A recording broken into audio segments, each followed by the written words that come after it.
The following program paid for by Lifespan Wealth Management. Providing financial advice since 1993. It's time for Your Money with Sherry Goss, Randy Goss, and Jonathan Eisner. And now from the Macon studios of News Talk 940 WMAC, it's Your Money. Good morning, Middle Georgia. Middle Georgia, and thanks for tuning in to Your Money, produced by Lifespan Wealth Management. As financial advisors, the main thing we do is provide retirement planning advice and manage our clients' investment accounts. So if you're looking for an investment advisor, call our office at 478-922-8100 to set up your complimentary consultation. Lifespan Wealth Management has offices in Macon and Warner Robins for your convenience and has been serving Middle Georgia for over 30 years. You can learn more about our services by visiting our website at retirerelax.com. And while you're on our site, go to the special reports section where you'll find several reports that are available to you for free. You can also sign up to receive our digital feeds, which are short videos providing great information relevant to retirement, investing, and matters that affect your money. We also offer seminars to the community at no cost. So if you're in need of a guest speaker for your church or civic organization, give us a call, and together we can decide what topics you would like us to present to your group. Again, our contact number is 478-922-8100. Good morning, Sherry. Good morning. You're just so excited to so hop right ready, on the air. so ready to pounce. Jump right in there. So I had a client in this week, super nice guy, and he was telling me about things that are happening in Warner Robins. And if you've been to Warner Robins and gone through the commercial circle, you see that it's kind of this rundown thing. Pretty decrepit. Yeah, and I've noticed lately that there are stores that are being cleaned out, they're empty. I've been wondering what's going on. You need to Google search Warner Robins Commercial Circle and look at what the plans are that are going to be in that area. It's going to blow your mind. You brought me a magazine the other day that He brought me that. But it had photos of what's going on there and their plans. It is quite remarkable. I mean, lofts over businesses. Yes. I mean, the whole Really? Yes, it's unbelievable. You need to see the magazine. You're not going to believe it. No, I won't. That's awesome. It's very cool. It's anyway, long overdue. That's very cool. Before we get into market updates, I'm going to say something real quick. Sure. That we ended last week with me saying, hey, I'm going to tell our listeners about Copart. Oh, yeah. Right? So just a quick rundown of this experience. My son in his car, he's about to turn 16. He hit a deer a few weeks ago, and it destroyed the front of his car. And of course, my luck, I had just recently dropped comprehensive coverage on it because it's an older paid off car. Didn't think we needed it. You know, our friend Devin Joyner would probably not advise that I do that. I don't think you're going to drop it from now on. I will not drop it from Right. now on. So anyway, he wrecks his car. It was a 2012 4Runner. And without insurance, we didn't really know what kind of options we might have. So I took it to a body shop. And gentleman comes out in the parking lot. When he knew it was not an insurance claim, he looked at it and immediately goes, "Oh, this is a total loss." I said, "Wow, you don't even need to look under the hood or anything?" He goes, "No, the value of this car and how much it's going to cost to repair this, it's a total loss." And he said, "You might be able to take it to one of these local salvages and get maybe," this is his wording, "maybe $600 for it." I said, $600? And the crazy thing is that car is still drivable. Oh, totally drivable. From what we could tell, didn't mess with alignment, nothing. 4 good wheels, 4 good tires, 4 good doors, windows, everything's in good shape except the front bumper and one of the left panels. And so he tells me $600. Well, I get online and I start looking into other options, and I find this company called Cash for Cars. I think that's what it was, cashforcars.com. A subsidiary of Copart, which we have in our portfolio. I was going to give that shameless plug. So we own Copart, and it's performed very well, right, Randy? Since COVID, really. Yep. So a subsidiary of Copart, and they say, "Hey, tell us about your car, and we'll give you an offer, and we'll come pick it up." So I'm thinking, okay, well, maybe I can get $1,000 from this thing. So I run the details through it, tell them exactly what was wrong with the car. Front end is, bent in, the bumper, and it comes back and it says, "We're going to give you $5,000 for this car." And I'm like, wait a minute, that can't be true. And sure enough, they had a representative call me, and he talked through it with me. I sent him pictures, and we agreed on the $5,000 before they ever even came out to the house. They sent a gentleman out with a tow truck. He gave me the check. I gave him the title, signed it over. Boom, done. And so if you have an older car and it's been wrecked or it's just sitting around but it's still drivable, you might be able to get more than you think. You're right. And, that was a Toyota 4Runner. 4Runner, and what it's all about is the mileage on that car and whether it's the demand for those parts. And in your case, low mileage, fairly low mileage on that car, and it's in high demand. And the motors and the transmissions and the other mechanical parts are in great demand. A 95% functional car, That's right. just with a bad front. So You Yeah, couple we of have a front part shortage because of all this electric car stuff that we did. Right. So our son runs an automotive shop, and he's constantly struggling to get parts. and so Copart will take that car, put it on an auction site, which is what they do. That's exactly what they did. And then people from all over the world will bid on these vehicles. But generally, because you're in the Southeast, they will have auction an online auction set up, and people who are certified auto dealers, as well as people who are just jokey public, they will be on there bidding every 30 seconds. There's someone bidding on a car during an open auction, and then the winner will get that car delivered to them or go pick it up at that site, and then either go fix it and get it retitled as a salvaged Right. title, or if it's a company that buys it and they want to salvage the car and part it out and sell the parts, then that's exactly what they'll do. Yeah. It was a great experience top Yeah. to bottom. And we had lost all hope about getting anything out of that vehicle. And so anyway, cash4cars.com. Check it out if you have any old cars that you think you can't get a whole lot for. That's a great tip. Very Great good tip. experience. Sure enough. On to the month's CPI report. So some good news in a period of time where we're not getting a ton of that at the moment. March's Consumer Price Index, or the CPI report, showed inflation pressures eased considerably last month, March, with annual core prices rising at their slowest pace since March of 2021. The CPI increased 2.4% over the prior year in March, which is a slowdown from February's 2.8% annual gain and a beat compared to the economists' expectations of 2.5%. On a month-over-month basis, prices declined 0.1%, which is the first time that monthly CPI prices have fallen since May of 2020. This was also below the 0.2% increase seen in February, and also a beat compared to the economists' estimates of a 0.1% uptick.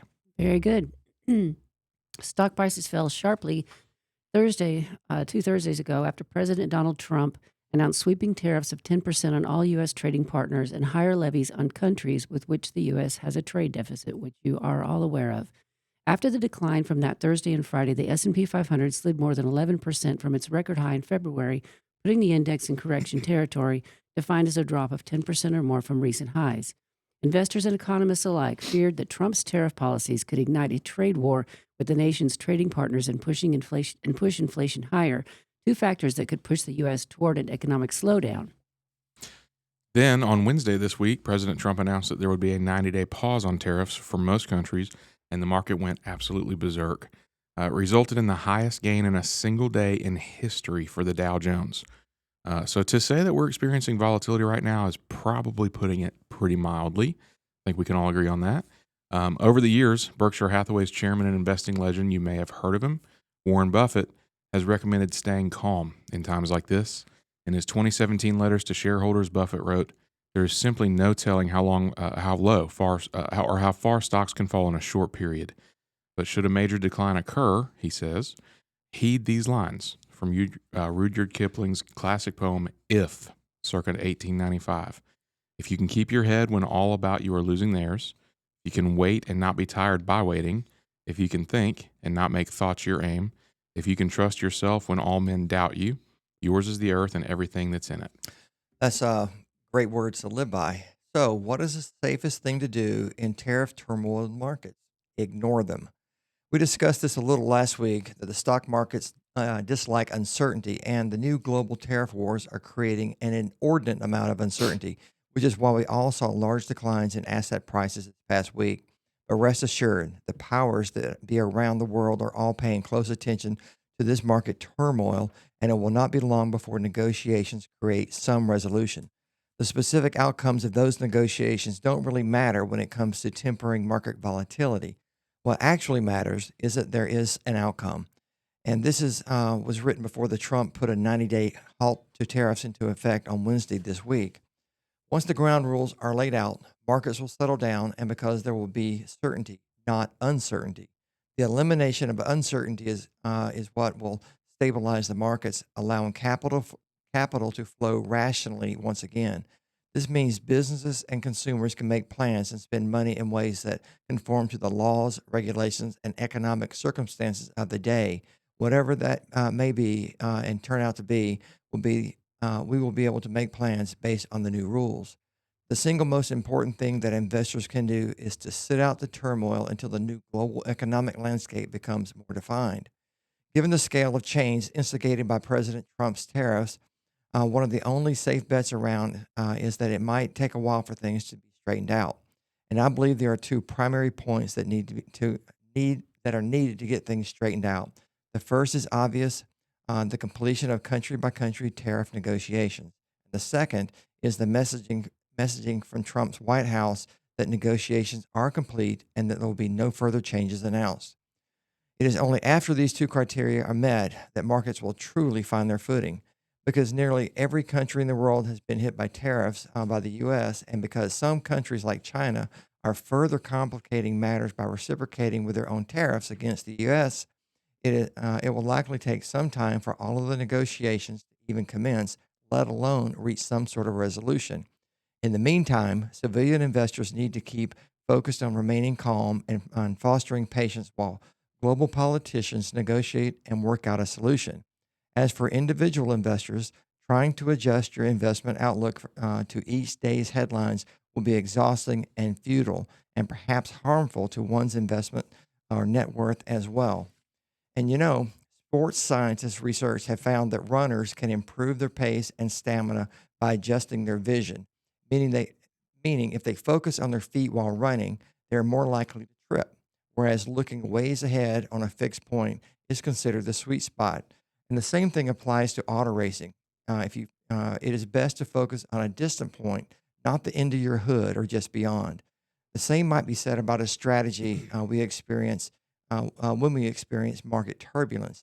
If we focus on the here and now, we are likely to get tripped up by the unsettling presence and risk losing our stride and stamina. But if we fix our view on the ways ahead, on our goal, we are in a much better position to stay on pace and meet our long-term financial goals. Agreed. Yep. Selling out during the market's worst days can hurt you, according to research, and here's how much it could hurt you. Amid an ongoing market sell-off, some investors may be tempted to cash out in a flight to safety. Yet research shows they will likely regret it. U.S. stocks have seen their fair share of wild market swings lately as the tariff uncertainty looms. For some investors, it may be tempting to head for the exits rather than ride those ups and downs. Yet investors who sell risk missing out on the upside. So I've had to talk about 6 clients off the ledge and did so by explaining this to them. I found that they all watch the same networks, very negative news, and think everything's just going to heck in a handbasket. So be careful what you watch and have a balanced picture by tuning into different sources. I agree. Don't just watch one channel and believe everything they say. Right.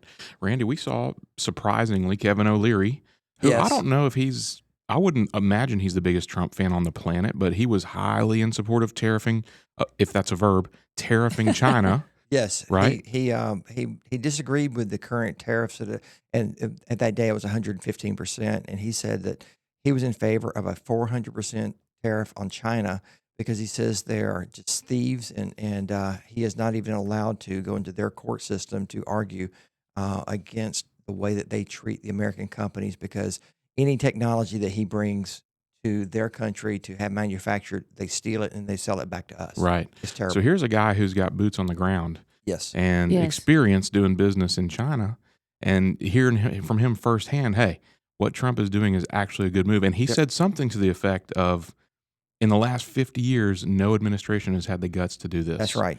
And so that was reassuring to me to hear somebody who actually has experience with this stuff say, hey, Trump's right.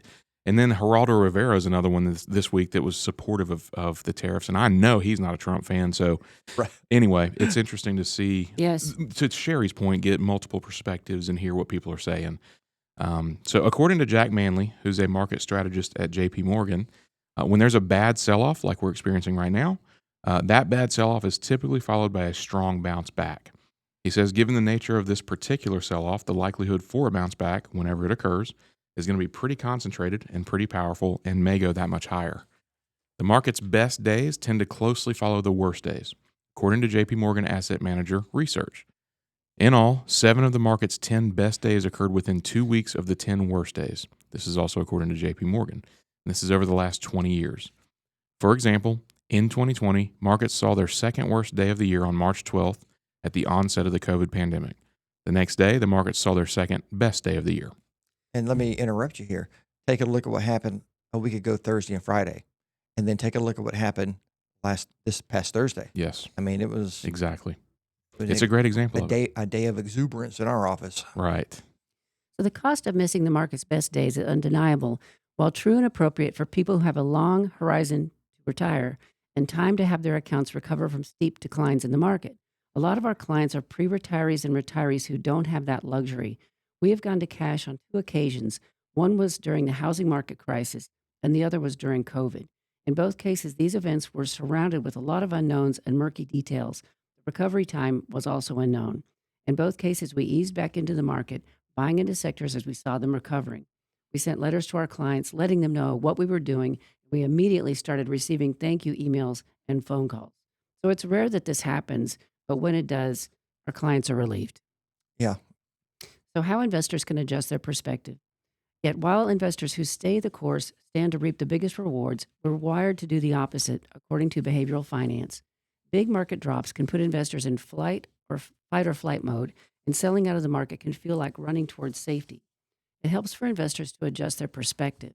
It wasn't long ago that the S&P 500 was climbing to new all-time highs, reaching a new 5,000 milestone in February of 2024, and then climbing to 6,000 for the first time in November of 2024. And at some point, the index will again reach new all-time records. However, investors tend to expect tomorrow to be worse than today, and it's helpful for them to adjust their perspective. Yep.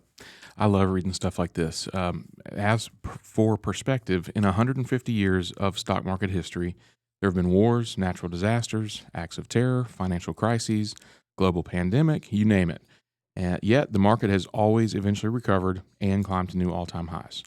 If you can try to see it from that perspective, it becomes a little easier to endure the times of volatility in between. I've had several conversations over the past few months, and really over my career now, but and there are 3 main things that I ask somebody if they want to change their allocation, or worse, if they want to sell. 1, has the objective changed? Let's look big picture. And that means, do you still want to work for X number of years? Do you want to retire at a certain age? Has any of the objective changed? Number 2, are you still gainfully employed and able to contribute to your retirement savings? If yes, then you actually want lower markets like what we're experiencing right now, or from time to time at least, so that you can buy when the market's lower before it gets back to its higher points again. Number 3, do you foresee needing any of the money from your investments in the near or midterm? If the answer to these questions is no, yes, no, meaning objective has not changed, yes, you're still employed and can save, and no, you don't foresee needing any of this money, then it's generally advisable to stay the course. If the objective has changed, or if you plan to use the money sooner than later, then certainly a change of allocation may be warranted and probably should be considered. And Jonathan, those are great questions. And I think this is a good reason people need to have a financial advisor that they can call and have a conversation with. And just like you, Sherry, the people, I know people call you and you have to talk them off that proverbial ledge. Right. But having someone to call and talk to, not just a 1-800 number where you get somebody on the call tree, but a financial advisor that you get to sit down with on a regular basis, like we do here at Lifespan, it makes a big difference. A huge difference. Because I know this one lady calls you up and every time the market burps a little bit, she calls you up and she wants to get out of the market, and you have a nice little conversation with her, and she's okay. But she just needs that calming reassurance that everything is not going to heck in a handbasket, as you like to say. So. Yep. Yeah, that's what we do. All right, next up, President Donald Trump signed a series of executive orders Tuesday aimed at revitalizing America's beautiful, clean coal industry, an objective that stems from his first term and comes amid growing demand for electricity sources to power artificial intelligence data centers. The 4 orders signed will relax regulatory barriers, including environmental restrictions on coal facilities, attempt to speed up the approval process for new mines, and aim to open more federal land to mining.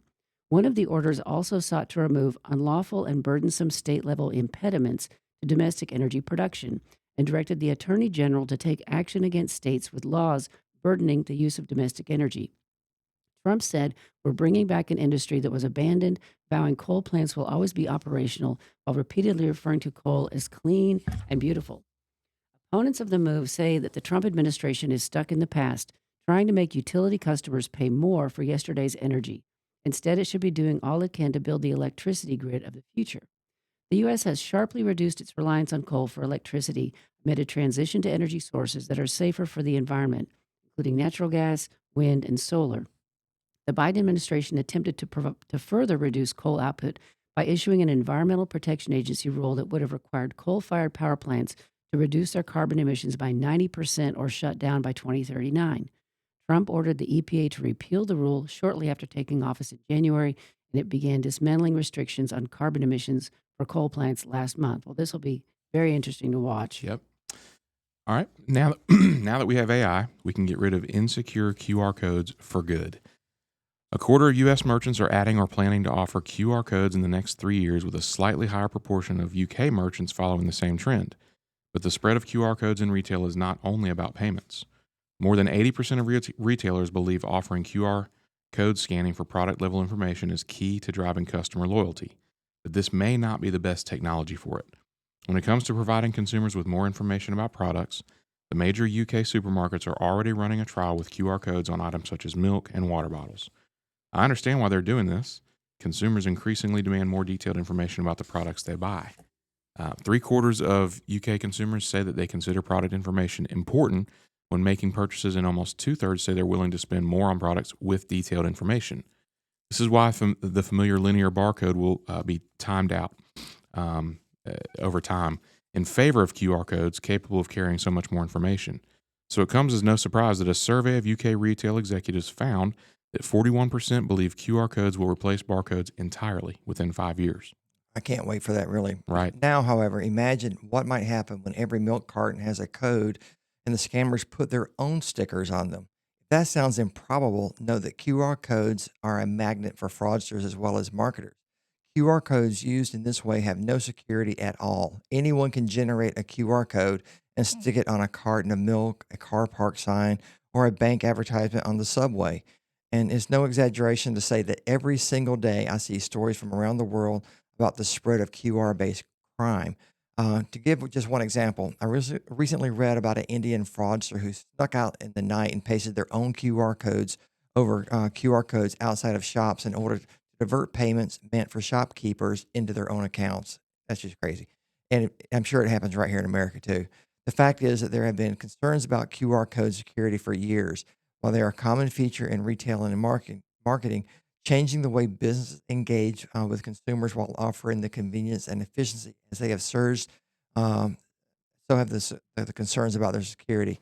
This is just another thing that you need to be aware of. So if you see don't go scanning every QR code you see. Yeah, they're not what many are not what they seem to be. So I'm just amazed the grocery stores still have not rolled out those carts, because Amazon was working on this 5 years ago at least, where the cart scanned the item as you put it in your cart, and you literally had stuck your credit card in the handle, and you could walk out the door, Well, or see- you already paid, and it would keep shoplifting from happening. Well, they're coming. They're just slow in getting there. But this is not just about getting the item off the shelf into the cart and walking out. Right. This is about people out at restaurants. It's about paying a bus token, so many other things that are not inside of a brick and mortar structure.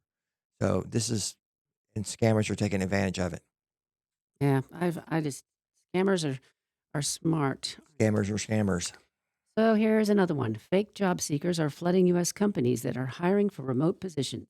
Job seekers who aren't who they say they are using AI tools to fabricate photo IDs, generate employment histories, and provide answers during interviews. The rise of AI-generated profiles means that by 2028, globally, 1 in 4 job candidates will be fake, according to Gartner Research. What a nightmare. Once hired, an imposter can install malware to demand a ransom from the company or steal its customer data, trade secrets, or funds. When voice authentication startup Pindrop Security posted a recent job opening, one candidate stood out from hundreds of others. The applicant, a Russian coder named Ivan, seemed to have all the right qualifications for the senior engineering role. When he was interviewed over video last month, however, Pindrop's recruiter noticed that Ivan's facial expressions were slightly out of sync with his words. That's because the candidate, whom the firm has since dubbed Ivan X, was a scammer using deepfake software and other generative AI tools in a bid to get hired by the tech company. Yeah, this is crazy. Companies have long fought off attacks from hackers hoping to exploit vulnerabilities in their software, employees, or vendors. Well, now another threat has emerged, and that's the job candidates who are not who they say they are. The risk to a company from bringing on a fake job seeker can vary depending on the person's intentions. Once hired, the imposter can install malware to demand ransom from a company or steal its customer data, trade secrets, or money. The DOJ had brought several suits against foreign nations like North Korea and a few others that have been publicized in the news. Despite this, most companies are generally unaware of the risks of fake job candidates, according to BrightHire. And as the quality of deepfake technology improves, the issue will be harder to avoid. Going forward, employers are going to need to become more creative to weed out the deepfakes. But if you're a business owner and you're interviewing online, be very aware that this is going on and take steps to get real ID check on the person before you hire someone sight unseen, because the stakes are very high now. This guys reminds me, and it's just funny more than anything. Before I came on board, you guys told me that somebody interviewed that lived in China or something like that. And they didn't want to commute. So right. Yeah.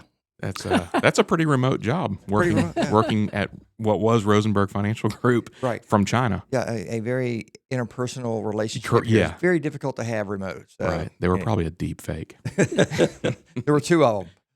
50% were probably fake. So. Right. You've been listening to Your Money, produced by Lifespan Wealth Management, with your hosts Sherry Goss, Randy Goss, and me, Jonathan Eisner. If you'd like to contribute to the show, you can email Randy at rfmoney.com with a question or topic that you'd like us to cover in a future broadcast. Our number is 478-922-8100. We have offices in Macon and Warner Robins for your convenience. And you can find out more about us by visiting our website, retirerelax.com.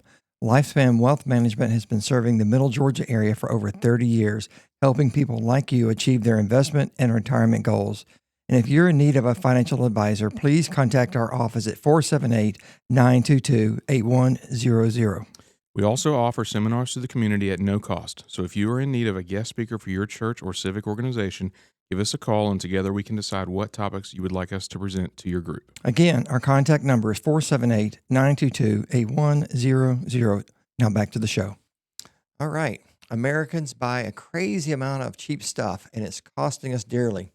Americans are buying and accumulating more stuff than ever before, leading to overflowing homes and storage units. The era of cheap stuff might be ending because of tariffs, but the legacy of gigantic mounds of stuff remains, costing Americans in terms of money, time, and relationships. The buildup of stuff is particularly an American phenomenon, with roughly 80% of the world's self-storage facilities located in the United States, and that is just an amazing statistic by itself. It is easier than ever to buy things thanks to the rise of online shopping, but it is physically and mentally taxing to get rid of them. The result is overflowing basements and rented storage units. Eventually, if it doesn't end up in the hands of new owners, it will end up in the landfills, Goodwill, or left for the children to deal with. The era of cheap stuff might be lower thanks to the President Trump's global spanning tariffs. His Treasury Secretary recently gave a speech saying that access to low-cost goods is not the essence of the American dream. But if it were the American dream, consider this. Americans in 2024 bought 5.7 times as much flatware and dishes and 3.5 times the furniture compared with 1994, and they purchased 2.5 times the clothing and footwear. According to Storable, a company that provides management software for self-storage facilities, they say that putting belongings in one of the country's roughly 58,000 self-storage facilities costs an average of $151.50 a month, or $1,818 per year. According to the National Association of Senior and Specialty Move Managers, downsizing a home takes as much as 40 hours, nearly double the time it took a decade ago, and many are forced to hire professionals to help. U-Haul increased the size of its largest moving trucks by 60% between 2014 and 2024 to reflect Americans' growing volume of possessions. In a recent Storable survey, 71% of Americans said they repurchase items they already own because clutter keeps them from finding the original item. Wow. I'm like, what? Yeah. Yeah. And I have so many clients that have inherited generations of furniture, nice furniture, silverware, china, punch bowls, and they feel terrible giving it away because they want someone to have it in remembrance of this person. I get it. And so we had to get rid of the punch bowl when we moved into our loft. Yep. We had to downsize because we didn't have room for any of it. And it didn't hurt me at all. And I will tell you that the one that got me the most, we had giant boxes of photo albums from being all over the world, all those years you were in the military. Yep. And we asked the kids, do you want any of these pictures? And they're like, nope. Nope. So we went through and picked out the ones we want, put them in a file, and the rest of them went to the dumpster. And back before digital was the thing, and you could do it on your cell phone. You had to have the wet film, and you took like 20 photos. You wanted to make sure you got one good one out of it, right? So you took all these photos and you developed them, and you kept them all, and so you ended up with these big piles of stuff, and you stuck them all in these big books, and then you carried them all around. And we just finally said, the heck with it. Yeah. Kids, if you don't want it, they're gone. And they were. We picked out like 50 pictures, and the Yeah. rest of it went in the trash. Yeah. But you really need to clean out stuff. You You know, don't want to leave this for other people to deal with. And it's just not our current generation. Well, my grandfather on my father's side passed. My dad was the executor, and he had to deal with their estate. And when you hear the word estate, most minds paint a nice, pretty picture. And yes, they had 6 acres, and there were 7 or 8 large storage buildings, a detached 2-car garage with an attic and a storage area in the back, 5 rental houses along the back of the property. All the storage buildings were packed. The 2-car garage was packed. Most of the rental houses were not rented. They were packed and used as storage. The house was a 2-story affair with a basement. Every nook and cranny was used as storage. To get rid of the stuff, Dad had to hire an auction company who came in and literally sold the sheds in an as-is condition to include the shed. Stuff from the house was put into large boxes and put in a tent out front, and then everything in the box was sold. You couldn't go through the box and pick out what you wanted. You just bought the box. Good luck with that. Right. It was one heck of a way to get rid of a lifetime of gathering, but none of the survivors wanted anything. And I think that is a story a lot of people have. And I don't think their families want most of the stuff it's hoarded in their houses. I hear it from my friends, and they're like, I've had to take a year off of work to take care of my parents' estate. Right. Everybody wants something new now. They don't want used stuff. Or they already have it. Yeah. So when I But- recall that a lot of the stuff at your grandfather's house had to be thrown away as it was covered in mold because he had just thrown this stuff in plastic bags and had been laying in there for years in all this heat and humidity. Yeah. And that was a fun job. Yep. Yeah. Right. Anyways, Yeah, that's sad. Okay, my wife's grandmother was a hoarder in the true sense of the word, and when she passed away, they went to her house, and I don't think Katie had ever been to her house. I might be not remembering that correctly, but I mean, junk piled to the ceilings right. and paths to get through the house, and it's like we had only ever seen this stuff on TV on these reality shows at that time, but when we experienced it in real life and the filth, staggering that somebody could actually live their life. And I guess they just get used to it as it builds, and it's just the new normal. But And once we decided to move from our house to the loft, and we just got rid of stuff, we are now, and people would go into our house and think we're minimalists, but that's not the intent. But when we bring something in, we kind of figure out what we're going to get rid of, and we joke, we kind of tease Sherry if it's not been moved in 10 days, we kind of Sherry's getting Junk. rid of it, yeah, it's gone somewhere, Matter of fact, there was some ice cube trays that we took out of the freezer back here. But in the ice cubes, we had to. They had tap water in them, and they didn't taste good. So I had them in the dish drainer. Sherry saw them and Put them in the Goodwill bag. put them in the good. I'm like, where'd the ice cube trays go? So I That's had to go- like I had 30 to- seconds yeah, after you put them in, right. I had to go retrieve them from That's like Goodwill. I gave away his weights he had at the office because he wasn't using them. Yeah, I for gave like them a all week. away. Yeah. And so then he's like, where are my weights? I said, you haven't used them for 2 years. What's the point? I gave them away. And he's like, I want those back. So I got them back. I was going to say, I had- thought I saw them in there still. I had been using them. She just never Yeah, saw them right. again. All right. That's funny. Sherry, I haven't seen them use them. I think you can throw them out. I lock my door for a reason. The biggest costs are not always measured in dollars. Families fracture over this kind of stuff, unfortunately. Yep. And whether to throw it out, that's another situation altogether. But more adult children will have to empty their parents' homes as the baby boomer generation ages out. Couples postpone moving in together, sometimes overwhelmed by the prospect of combining belongings. Or once they are cohabitating, tensions arise over all the clutter. And despite the conflicts it causes, consumption has long been a celebrated part of American culture. On the social media platform TikTok, users have posted more than 400,000 videos under hashtag Haul Talk, Haul Talk, where they hold up the items they just bought one after another. Fast fashion brands and marketplaces such as Temu and Shein make it simple to load up on low-cost goods with a few taps. Often the products are sold on TikTok as well. Yeah, these companies sell things cheap, and that's the problem. People see something interesting and they think, oh, it's just $5. I can afford that. So they buy it. If that happens one time, you're okay. But you and I know it happens all the time. It reminds me of the time we lived in Korea, and every weekend, all the American servicemen were in the shopping district buying all sorts of stuff at very low prices and shipping it back to their loved ones in the States. And there was a saying that was used that was very appropriate today. It was, you can go broke saving money. Instead of buying one pair of Nike shoes for a good price of $5, you would buy 10 pair. Well, I have to admit, I came back home with 8 pairs of Reebok. Yeah, right. But I did use them all, and Yep. I wore them out. So Yeah, it sounds like the classic, like, wife comes to you, hey, honey, these shoes are on sale and they're only Right. $225 now. I'm like, well, how much were they before they were on sale? Right. And she's like, I'm practically saving money. I'm like, okay. Interesting fact, the self-storage industry is one of the biggest beneficiaries of Americans' inability to let go. This happens at home, too, where families treat entire rooms like junk closets. 21% of people dedicate over 500 square feet purely to storage. That's roughly the size of a 2-car garage. So I have clients who have 3 generations of stuff in their house and they just can't deal with it. So are going to let the kids deal with it. If you have a parent or a grandparent in this situation, please talk with them and see if you can't create a plan to downsize. I have a client whose father passed a few years ago, and it literally took him a year to go through everything in the house so he could put it on the market. You don't want that. You don't want them to be in that situation. That was a rough one. Yeah, his dad never threw away a statement. He had every statement, Jeez. every paycheck stub, every bill he paid, every investment account statement, everything he'd had his whole life was all in the house.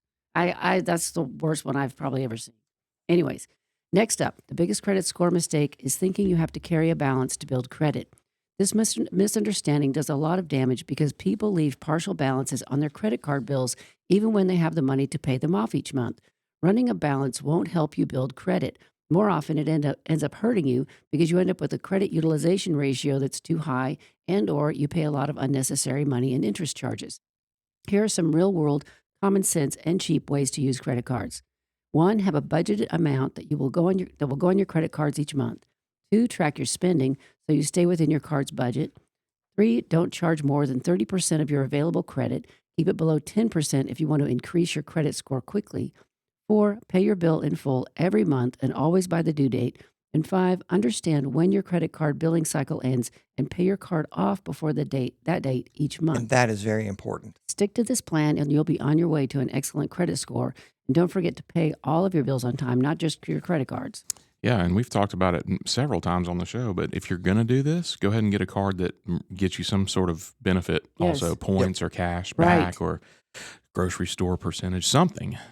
Because if you do pay it responsibly every month, you can get some side benefits to go along with it. All right, April is not just about filing taxes. It's also Financial Literacy Month, a perfect opportunity to reflect on your financial habits, expand your knowledge, and take meaningful steps toward improving your financial well-being. Whether building your first budget, preparing for retirement, or navigating the complexities of paying for college, financial literacy is the foundation for making confident, informed decisions. It's important to remember that financial literacy isn't something you master once. It's a lifelong journey of adapting, learning, and growing as your circumstances and goals evolve. Here are some practical steps you can take today to strengthen your financial foundation. 1, lessons from tax season. Tax season may not be everyone's favorite time of year, but it does have a way of sharpening our focus on finances and decisions over the past year. It's also an opportunity to reflect and identify changes that could improve your financial situation moving forward and potentially your tax outcomes for the next year. Number 2, reflect on your tax return. As you gather your records to share with your tax professional, it's a good time to identify patterns in your income, expenses, and deductions. Determining how much is coming in versus how much is going out is the first step in creating a realistic budget. Spotting overspending or missed opportunities may help you modify your behavior and adopt better financial habits that could benefit your financial health in the long term. It's also worth reviewing your tax withholdings to see if they align with your current situation. Yep, those are good. It's also a great time to identify gaps in your record keeping. If tax time is always a last minute scramble for your documents, receipts, and other paperwork, learn from this year's experience and commit to being better prepared for next year. A good tax document organization system can help you track income, deductions, and expenses year round. Being organized can make it easier to calculate taxes accurately, claim deductions, and make smart financial choices. And on the flip side, having a disorganized tax documents process can result in issues like late filings, missed deductions, and lost records. Missing deadlines could mean extra fees too. Overlooking deductions could result in missed opportunities, and lost records could have multiple negative ramifications. For physical paperwork, consider setting up folders or binders for different types of documents. And there are several ways to organize a physical file system. Google this and find one that works best for you. In today's world, you may want to go digital. Many financial institutions send tax documents electronically. Download them and save them to a digital folder. For physical documents, scan them and save them to the same folder. Arrange these digital files in folders and subfolders on your computer or an external hard drive, which I certainly would back this thing up, just like you would paper copies. Physical or digital processes take time to get right, but it is worth the time in the end. Put in the work now, and it will pay off at year end. These record-keeping ideas are not a replacement for real-life advice. We would encourage you to speak with your tax, legal, and accounting professionals before modifying your record-keeping strategy, because they may have software they would prefer you use that would integrate into their systems, which is a very good point. Yeah, our personal accountant has an online system that's very user-friendly. It's a secure portal where we can upload all the documents to them. We never even have to go in for our stuff. But That's nice. it's very convenient the way it is, and it feels safe because it's in this portal. You have to log in, you can upload your stuff. You can even, once the taxes are filed, you can pay. There are links in there to go and pay your taxes online. So it's definitely out there where you can do it like this. Using your tax refunds. According to IRS data from February of 2024, the average tax refund amount was about $1,395 in 2024, which was down nearly 29% from $1,963 the previous year. Of course, this is just an average, and your refund might be higher, lower, or non-existent if you owe money. If you receive a tax refund, here are a few ways you might want to put it to use. And you always hear us mention this because it is very important, but you could use your tax refund to build an emergency fund. An emergency fund is one way to help manage unexpected expenses or layoffs. If you can't put away 3 to 6 months of expenses in your savings with regular paychecks, a tax refund can be a good way to boost the number. Another good thing to do with your tax refund is to pay down high-interest debt. If you carry a balance on credit cards or other high-interest debt, consider paying down that balance and free up your budget. And if you have your debt under control and your emergency savings in place, maybe it's time to invest in yourself. Ideas could include taking a course at a local college, getting a certification that could improve your job prospects, or finally starting that side hustle you've been thinking about. And of course, you could start an investment account or add to an existing account and let that money start working for you. Yep. Financial wellness includes taking steps to declutter and organize your financial life. Many tools and resources make spring cleaning your financial house more manageable and efficient. Here are a few areas you might focus on. Moving your financial life online has become the preferred method for many. It can be more convenient while helping manage the clutter of physical mail and stacks of paper in your kitchen counter. Online bill pay, digital account statements, and electronic documents are commonplace. While streamlined digital access has many benefits, one downside is the proliferation of passwords you need to remember, so use a password manager. While doing your financial spring cleaning, it is also a good time to review and update those auto payments if necessary. Yep, and spring is also a good time to review the security of your identity and personal data, especially when using online accounts. A 2024 Federal Trade Commission study showed that consumers reported losing more than $10 billion to fraud in 2023, marking the first time that fraud losses have reached that level. This statistic marks a 14% increase over reported losses in 2022. To help protect yourself, consider monitoring your financial accounts regularly for suspicious activity, especially during tax season. You can attempt to enhance your online security to protect sensitive information by using strong, unique passwords, enabling multi-factor authentication, and regularly checking passwords. I know this stuff irritates people, and it irritates me. But at the end of the day, it really is worth It is. all the multi-factor, all the Yep. the layers of security. It may irritate you, but it will irritate you more if it happens to you and you Correct. could have done something different Yes, and prevented it. absolutely. Create different passwords for all your accounts. Don't use the same password for everything. You're just asking for trouble if you do that. The FBI and the National Institute of Standards and Technology have issued guidelines stating that passwords should consist of at least 15 characters because these are more difficult for a computer program or a hacker to crack.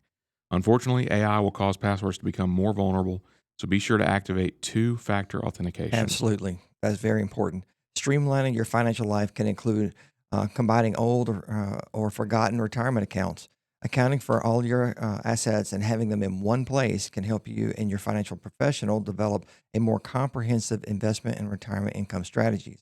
Surprisingly, losing track of old retirement accounts happens more often than you might think. A report I recently read showed there were over 29 million left behind or forgotten retirement accounts in the United States, holding nearly $1.65 trillion in assets. Whether or not the balance of the forgotten accounts is large, this can be found money. Also, remember to look for other long dormant accounts that can be consolidated and inactive or redundant credit cards that can be canceled. Use this annual opportunity to update your beneficiaries on policies and retirement accounts. Not reviewing your beneficiaries on retirement accounts and other key contracts and policies can result in unintended consequences. Typically, a beneficiary designation overrides any instructions detailed in a will. For example, you may leave everything to your spouse in your will. If your children are named as beneficiaries on your retirement accounts at your passing, the retirement account designation might supersede anything written in your will. As a result, the money in that account could be transferred to your children instead of your spouse. Beneficiaries listed on an account opened long ago may not reflect your current circumstances and may no longer match your estate goals. This can be true in the case of divorce, the birth of a child, or the death of a beneficiary. So including a review as part of your spring cleaning is good. Absolutely. All right, building better money habits. Small changes can have big impacts. When getting your financial house in order, even minor changes consistently applied over time can have an impact. Some ideas can be implemented independently, while a financial professional might be able to help with others. Simplify spending tracking. Creating a budget and sticking to it is an important step in taking control of your finances. You can determine if your cash flow, track your expenditures, and account for assets and liabilities on an old school spreadsheet or with digital tools. You need to pick one that works for you. We like to have a notepad on the counter to remind us to capture our daily expenses as they add up. Very good idea. Automate savings. Many people struggle to prioritize saving and building an emergency fund, but automation can help. Setting and forgetting your savings strategy can help as you tuck away a little bit more monthly without remembering to make transfers. Not only does the automation remove the mental barrier of having to remove money from one account to another, but you may also be more likely to stick to the pattern when you don't have to remember to make the transfer. Automate investing. Just like with savings, automating investing can make it easy and efficient to build a nest egg for retirement. Put assets aside to cover education costs or tackle other goals. Working with your financial professional you can determine what works best for you, your time frame, and your risk tolerance. Automatic investing can also help you practice dollar cost averaging. However, dollar cost averaging does not protect against the loss in a declining market or guarantee a profit in a rising market. Email me if you have questions about dollar cost averaging. I'm a big fan. Jonathan@rfmoney.com. Spring may also be a good time to speak with your financial professional about your current financial strategy. Working with your professional, you can determine if your investment portfolio needs to be rebalanced due to market gains or losses. Whether changes to your goals or timeframes require tweaks to your strategy, or whether your overall financial situation has changed. Family money talks. Financial literacy is something that the entire family can benefit from. While talking about money can be uncomfortable for some, ignoring the family's financial issues will not make them go away. The more you normalize financial conversations, the easier it is for you to talk about problems if they arise or eventual estate strategy discussions as you get older. Partners need to communicate. Tension can build when partners do not manage finances well, struggle to talk about money, or aren't honest about spending. In some cases, ongoing attention leads to separation or divorce, and I've seen many cases of this. A 2024 Fidelity Couples and Money survey found that 45% of partners said they argue about money sometimes, and 1 in 4 couples say money is their top relationship challenge. When you discuss money more consistently, your conversations will get easier and feel more normal. Couples may also want to meet with an objective third-party financial professional who can facilitate the conversation and help develop a comprehensive financial strategy. And I have done this for people where they just felt lost and confused, and one person thinks this way and the other one thinks this way, and they could not get on the same page, and we've worked through it. I haven't had a lot of that, but it is possible if the people are willing to meet in the middle. shift. That's right. You're right. Yes, if Yeah. they're willing. And sometimes they're not. And then in the end of the meeting, you're no further along than you were at the That's beginning. right, But at least we tried and did our We part. tried. right? Children of all ages need exposure to financial literacy concepts. If you have children, you might want to get them involved in age-appropriate family discussions about financial literacy and money matters. I've talked a little bit on here about Gabriel, our 15-year-old. He's almost 16.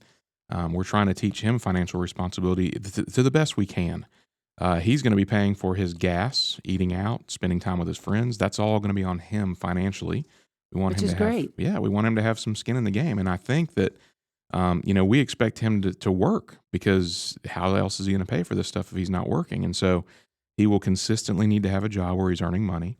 And we hope that this teaches him to appreciate the earning things and not just having things given I to think him. that's extremely important. It's extreme. Having some skin in the game. Yes, we That's agree. that's the problem with a lot of young kids today is they were allowed to They're just sit entitled.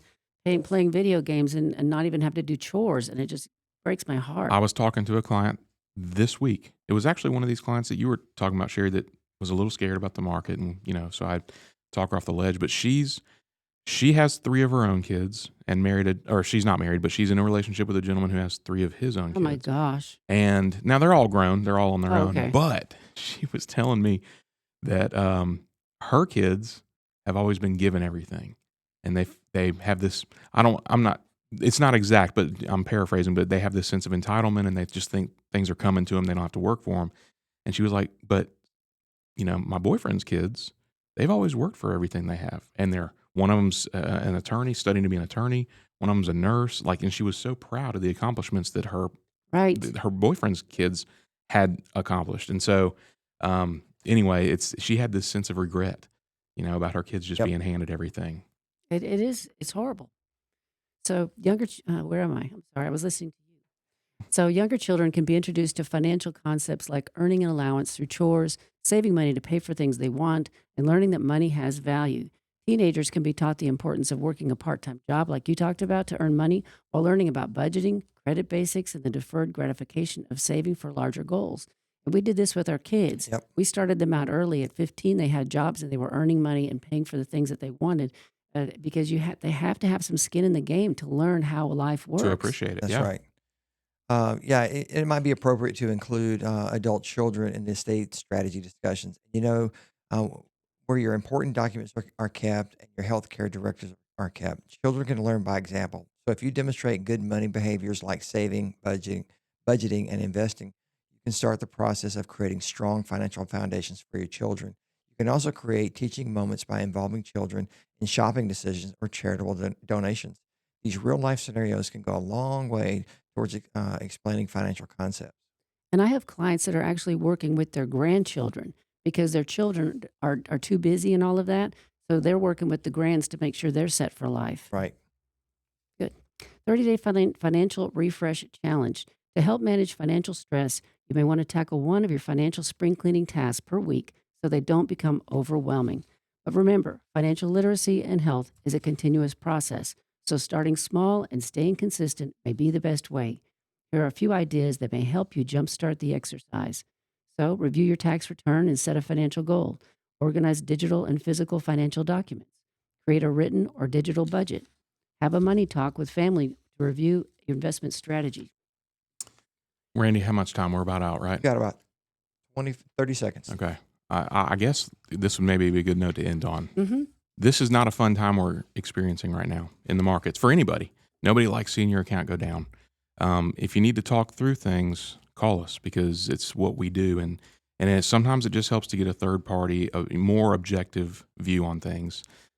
Even if we're not your financial advisor Right. and you want a third party complimentary consultation, call us.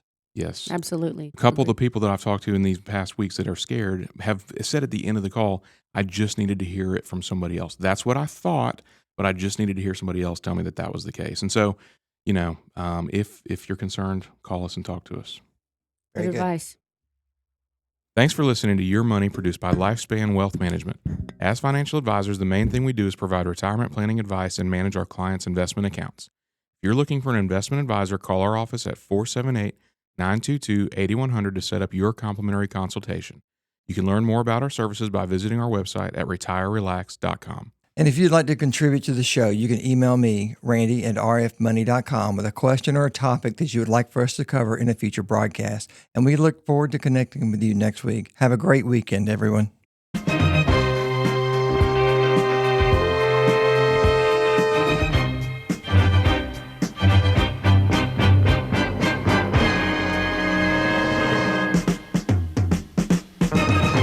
Securities and investment advisory services offered through Osaic Wealth Incorporated, member FINRA SIPC. Osaic Wealth is separately owned, and other entities and or marketing names, products, or services referenced here are independent of Osaic Wealth.